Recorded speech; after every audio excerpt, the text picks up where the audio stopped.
Good day, everyone. My name is Ding San, and my student ID is 250 35091. And today I will explain my main part is authentication part. This means login, sign up. Uh, this is an important part of our program because it controls who can access the system in our project. The user cannot directly use the customer menu without registering or logging first.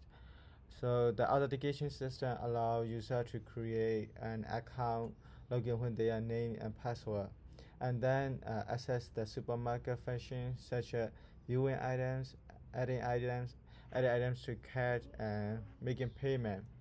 In simple words, the authentication system works like a security gate for our supermarket billing system. Here you can see a supermarket menu, and you can see first is create member account, login, and quick.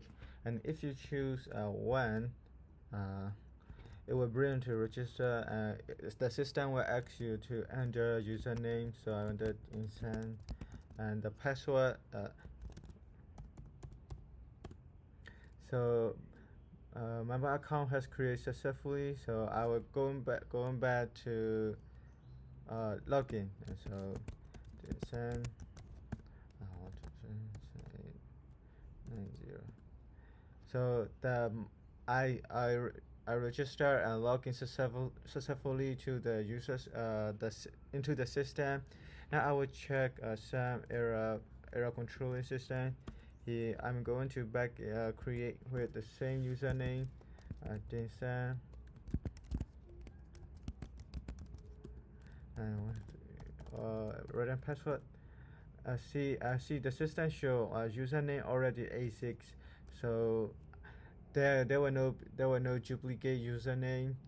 So then I'm going back to login, and I type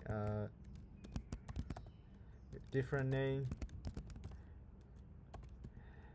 See you can see the system also show username not found. So it means this name is not registered in the system. So I have to login back at Dinsan with actual name, and then I password type wrong password, and so the system allow me to try 3 times for wrong password. So now I can successfully log in. So now I will explain with a flowchart. First, the system will load the user.txt and product.txt and the ink choice. If the system will display sign up, login, and quick. And user will enter. If user enter choice one, it will check the mass user. The system allow mass use 100%. Uh, if the current count is greater than mass user, it will display user limit reached. If not, it will let the user to enter username and password, and then the system will check the username and user list. If the user list already exists, it will show username already exists. If not, it will create a new member account. Then it will going back to login state. Then if username is not found in the list, it will show username is not found. Is found. The system will ask the user to enter password. If the password is equal and the password file uh, from the user.txt, it will show login successful. If not, the system will allow here 3 attempts. Meanwhile, in the 3 attempts, if the password is correct, then login successful and bring the user into customer menu. The input of the authentication system is mainly the menu chart, username, and password. The process includes checking the selected option, validating empty input, checking duplicate username, saving new account, searching for username, and comparing password. the output can be different depending on the situation. For example, output can be account creator and and sometimes username, origin ASIC, login successful, wrong password or login failed. That all after the a user created account successfully, it was stored in user.txt file. And for strength and improvements, our authentication system has several strengths. It is simple and easy to understand. It can register new user, save user data into a test file, check duplicate usernames, and limit password attempts to 3 times. However, there are also some improvements that we can make in the future. Currently, the password is saved as a plain text in the file. In a real system, this is not secure. A better method is to use password hashing so the original password is not directly visible. Another improvement is to use a database instead of text file. This will make the system more reliable and suitable for a large supermarket system. We can also add admin login, forgot password feature, and stronger password rules. Thank you. Hello, my name is Cycle Lau. My student ID is I260394551. We have divided into 5 parts in our project, but my part is part 2, which is display, product display. I will show my code and run the program. So firstly, here's my structure item, which is include ID, name, price, stock, quantity, subtotal, and category. And next, here is my array. I create 3 array, one for vegetable, one for fruit, and one for canned food, and let's move to the default product, which is in the line 883. So here, as you can see inside this function, I store all the product data. I put 4 items for each category.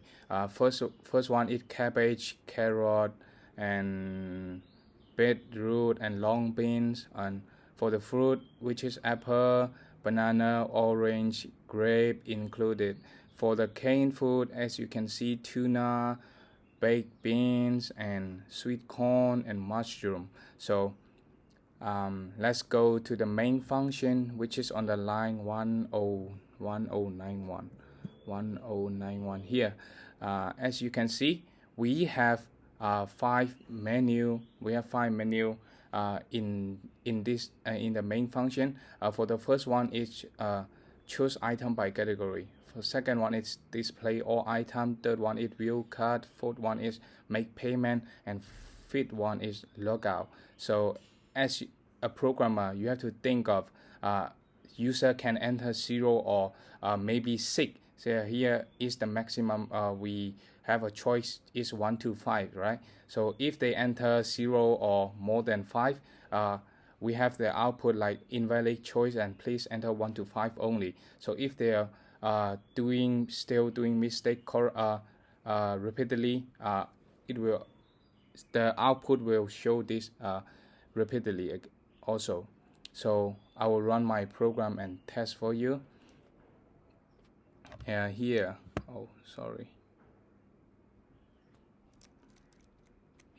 as you can see, right? As you can see, I have to create my account first. I have to choose one, and my name, just write my name and the password. And so I have to log in my account, my name again, my password. So here is my part, right? As you can see, one is choose item by category. So when I enter one, it will appear like this. First one is vegetable, fruit, and category. And when I choose vegetable, right, it will going to show cabbage, carrot, and like this. When I click 2, I choose carrot, right? And they will have to enter the quantity, so I enter 10, and they will show that choose another item or back to the customer menu. So if I click one, I will go back to the menu again, and I will choose fruit. Okay, I will choose 4, which is grape, and I will choose the quantity also 4, and 2. When I choose 2 back to the customer menu, right? Choose 2, and it will going to go back like this. And if I click 2, will display all item here, and they're going to show all the item, and which is which each category have 4 item. So yeah, that is all for my part. Thank you. Hello everyone, my name is Kinsu Pan and I'm responsible for the Shopee Cat part of our grocery ordering system. Today I will be walking you through how it works by running the actual program so you can see the real output as I explain each step. I think this is the best way to understand how the code flows, so let's get started. Alright, so we are now at the customer menu.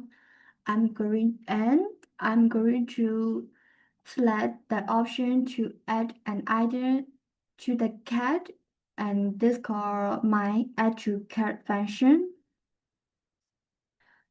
The very first thing this function does is check whether the cart is already full. Since we just start a fresh session, there is still plenty of space, so it move on and display our 3 project category: vegetable, fruits, and canned food. I will go ahead and enter category 1 for vegetables. Now you can see the list of a vegetable printout, item number, name, price, and stock, all formatted using ZW, so it looks clean and properly aligned in the terminal. And then I will select item 1 here.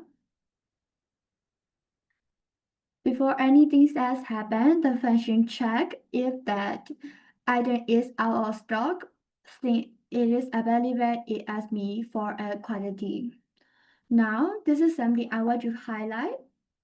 The quantity input is validated if I had entered a number larger than the available stock or something type something that isn't a number at all. The program would keep putting me until I give a valid input. I will show to apply this same validation logic at every single input step throughout my function so the program won't crash from bad or unexpected input. Alright, now I will enter truth or quantity. After I confirm the quantity, the item gets thrown into our cat array, saving the project name, price, quantity, and the calculator subtotal all together. Then you can see the confirmation message print on screen showing all the details of what was just added, plus the running cat total at the bottom, so the customer always has a clear picture of how much they have spent so far. No surprise at checkout.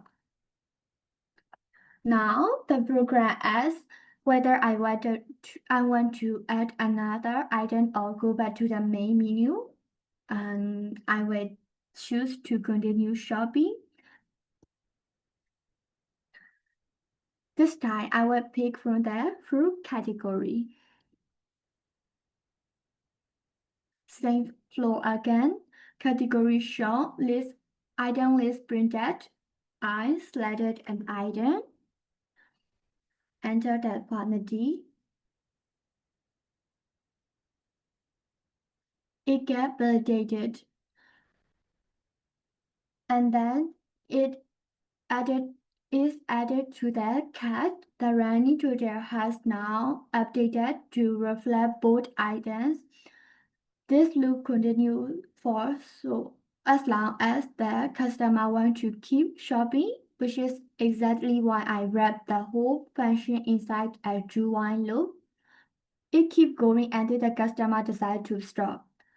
Now I will head back to the customer menu and select the view cat option and this call my view cat function. The first thing it does is check whether the cache is empty. Since we added 2 items, it skips that check and goes straight to printing the summary table, item number, name, unit price, and quantity and subtotal for each row. And at the very bottom, you can see the total cat value calculated by summing up all the subtotal together. And that wraps my session. These two functions together, add to cat and view cat, give the customer a smooth, reliable shopping experience. Input is validated at every step, so nothing breaks unexpectedly. Thank you.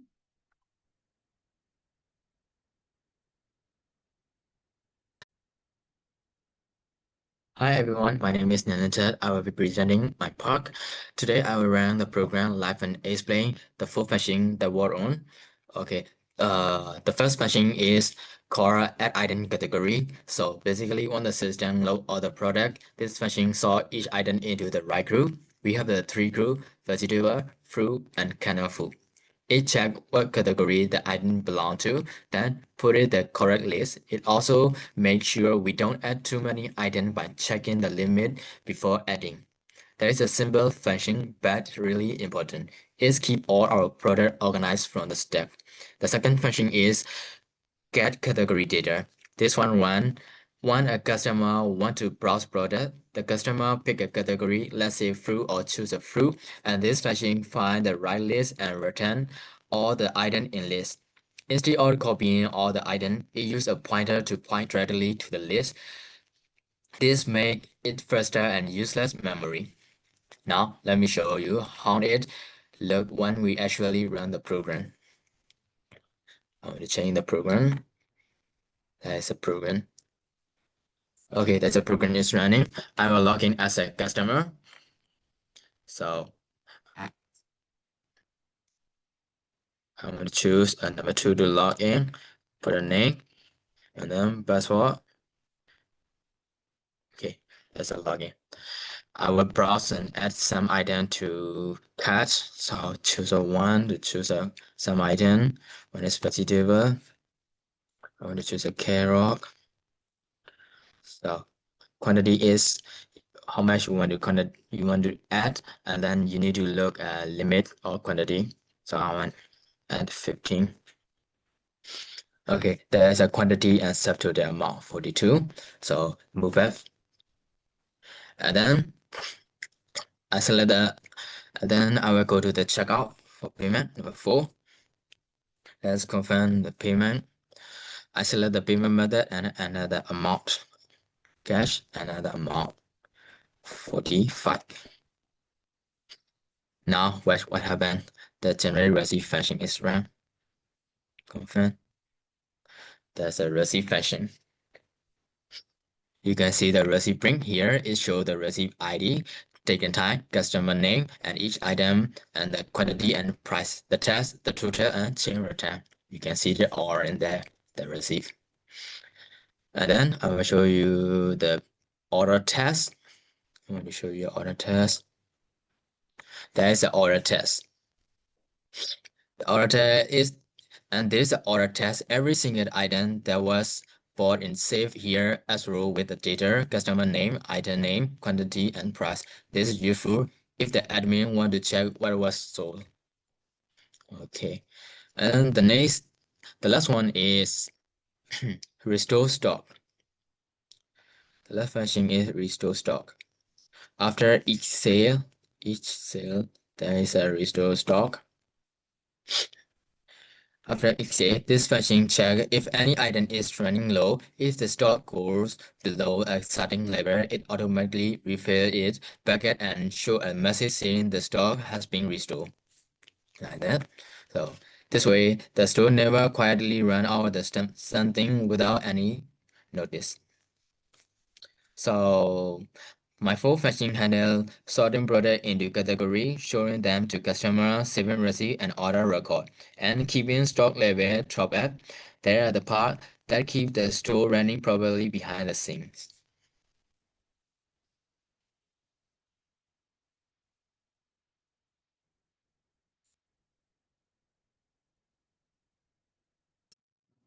Hello, my name is Jason. Today I will present the payment process module in our supermarket system.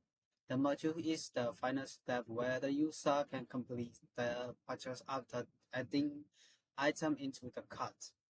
It handles the total calculation, payment method, stock update, and receipt generation.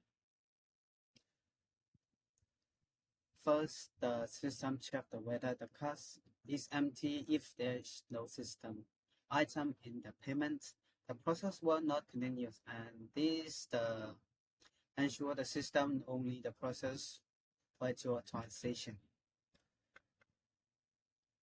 If the cart has item like this, the system calculate the subtotal by adding all item value. Then 6% tax is applied then, and the final total calculate the value shown to the user for clarity. And next is if you need to continuous payment, they will show 3 payment method: cash, touch and go, QR code. If you choose the cash, for cash payment, the user must enter the amount. The system check if the is not enough to calculate the HA. If the amount is insufficient, the user must re-enter it again. For touch and go and QR, the system assumes that access payment no HA is needed. After selecting the payment method, the user must confirm the payment, and they can also choose the change methods or go back. Once confirmed, the system updates the stock by reducing the quality of the purchase item. If any item stock drop below 10, is automatically restocked to 50. Then the system save update stock into the file to maintain accurate record. And you can see like that, like this. After that, the receipt is generated is include details as the data and time, customer name, purchase item, total amount, payment methods, and HA. The receipt is displayed saved into a file. Finally, the clear the cards, the committing the transactions and preparing the next customer. In conclusion, this module ensures a simple and efficient payment process with accurate calculation and proper record.